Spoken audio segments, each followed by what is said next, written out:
তোমাদেরকে। আমরা এখন ম্যাজিক দেখাবো। কি দেখাবো? ম্যাজিক। কিভাবে 1 মিনিটে সারা পৃথিবীর সবার নাম মুখস্থ করা যায়, লেখা যায় ইংরেজিতে।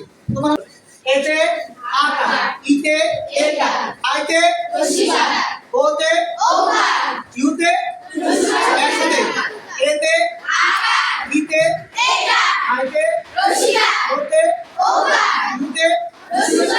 মানে চিন্তা করতেছে যে আমরা আগে পড়াচ্ছি কেন 6 এর প্রাইমারিতে যেই পরিমাণ গ্যাপ আছে, এই গ্যাপ ফিল আপ করার জন্য আমাদেরকে অবশ্যই ক্লাসে করতে হবে। আমি উদাহরণ দিই, আমাদের হেডস্যার নাম কি? জামাল। কি নাম?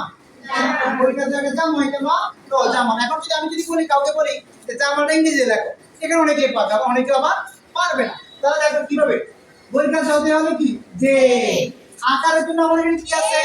এ দেখো, ময়ের জন্য কি বলতো? আকারের জন্য এ, নয়ের জন্য এক। সম্ভব না অসম্ভব? সম্ভব। আমরা লিখবো হাসিনা। কি লিখবো? হাসিনা লিখবো। কি লিখবো? হাসিনা লিখবো। দেখো কিভাবে লিখবো, আল্লাহ কিভাবে সম্ভব। দেখো হাতে হচ্ছে এ, আকারের জন্য এ, দন্তার সময় নে এক, রসিকার জন্য আই, দন্তার জন্য এক, আকারের জন্য এ। সম্ভব না সম্ভব না? সম্ভব না সম্ভব না বলো? তাহলে আমার এই 5টা টেকনিক দিয়ে সারা ওয়ার্ল্ডে যতজন মানুষ আছে তো সবার নাম লেখা যাবে না যাবে না? যাবে না যাবে না? আমি যদি বলি খালেদা, আমি যদি বলি কি খালেদা, কয়টা খা, কয়টা লে, কয়টা দা, খালেদা লেখো। দেখো খালেদা খালামণি নাকি? এই যে খালেদা খালামণি নামটা আমি কিভাবে লিখবো মনে করো। প্রথম হচ্ছে আচ্ছা পদে হচ্ছে কে, আর পদে হচ্ছে কে। হ্যাঁ এটা খ হয়েছে। আকারের জন্য এ, একসাথে বলো আকারের জন্য এ। আগে হয় বর্ণ পরে হয় আকার, আগে হয় বর্ণ পরে হবে আকার। নয়ের জন্য কি হবে? এবার এখানে কি আছে? এটা। এটার জন্য কি এখানে বলো কি। এবার আসো কি হলো? খালে। এবার দয়ের জন্য হচ্ছে ই, আকারের জন্য এ। সম্ভব না সম্ভব না? সম্ভব। এবার আমরা যদি দেখি, আমরা দেখি কি লিখতে পারি। ধরো ফাতেমা, ফাতেমা এই কাছে আসেনি, আমার মা তোমার মা। দেখো ফাতেমা, তাহলে ফাতেমা প্রথম আমরা কি এক, আকারের জন্য এ, একসাথে কথা বলি, তয়ের জন্য ই, একারের জন্য ই, তাহলে ফাতে মহিলা কি হবে? আকারের জন্য এ।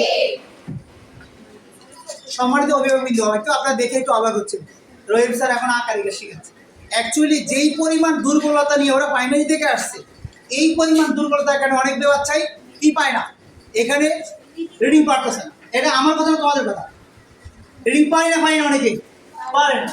এতে করে কি হলো, না পারার কারণে ক্লাস রিডিং পারে না। এখানে অনেক মেয়ে রিডিং পারে না, ওরা লজ্জা পাবে, ওদেরকে ভিডিওতে দেখাই নাই। আমার রিকোয়েস্ট থাকবে, আপনার বাচ্চা প্রাইমারিতে ছিল কিন্তু ওখানে পারে না, আপনি খোঁজ খবর রাখেন না। প্রাইমারিতে নাম্বার বেশি বেশি করে দিচ্ছে, সব টিচার না, ভালো টিচার ওখানে আছে। এত ওদের রিডিং পারে কিনা এটা অবশ্যই দেখা দায়িত্ব আপনার। আমরা আজকে একটা কাজ দেখাই দিছি, রিডিং শেখা সম্ভব না অসম্ভব? এই আমার এই টেকনিক দিয়ে সারা পৃথিবীতে যত মানুষের নাম লেখা সম্ভব না সম্ভব না? 5 মিনিট লাগছে, 5 মিনিট লাগছে, 1 মিনিট আমি শিখে দিতে পারছি। এবার দেখেন 5 বছর পরেও এমন মেয়ে আছে এখানে, জিজ্ঞাসা করেন 5 বছর পরেও। আচ্ছা এখন আমি শিখাচ্ছি, সবাই কি পারবে না পারবে না? দেখি দেখি কে কে পারবে, দেখি হাত তোলা তো। এখন মাশাআল্লাহ, ঠিক আছে, আমি দেখার পর অনেকে পারবো। আচ্ছা সত্যি করে বলো তো, আমি যে টেকনিক দেখানোর আগে কে কে পারতাম না, যে স্যার আসলে আমি না দেখলে পারতাম, দেখে হাত তোলা। সত্যি সত্যি বলবা। এই দেখেন ওরা কিন্তু পারতো না, তাদেরকে হাত তুলছে। ওরা কিন্তু এই টেকনিকটা যদি না দেখাইতাম ওরা নামগুলো লিখতে পারতো না। ঠিক আছে, সবাইকে ধন্যবাদ। অভিভাবকদের উদ্দেশ্যে রিকোয়েস্ট থাকবে, আপনার সন্তানকে আরো বেশি আপনি মনোযোগী হন। আমি তো পরিশ্রম করে আপনাদেরকে ভিডিওগুলো দিচ্ছি যাতে আপনারাও সচেতন হন। আর ওদেরকে ভালোবাসা দিয়ে পড়াইতে হবে, মায়ের দরের চেয়েও ওদেরকে আন্তরিকতা দিয়ে, ভালোবাসা দিয়ে, ওদেরকে আগ্রহ দিয়ে, আমার মতো পুরস্কার দিয়ে পড়াইতে হবে। পুরস্কারটা কেন দিচ্ছে? ওদেরকে ইন্সপায়ার হওয়ার জন্য। সবাইকে ধন্যবাদ। আসসালামু আলাইকুম।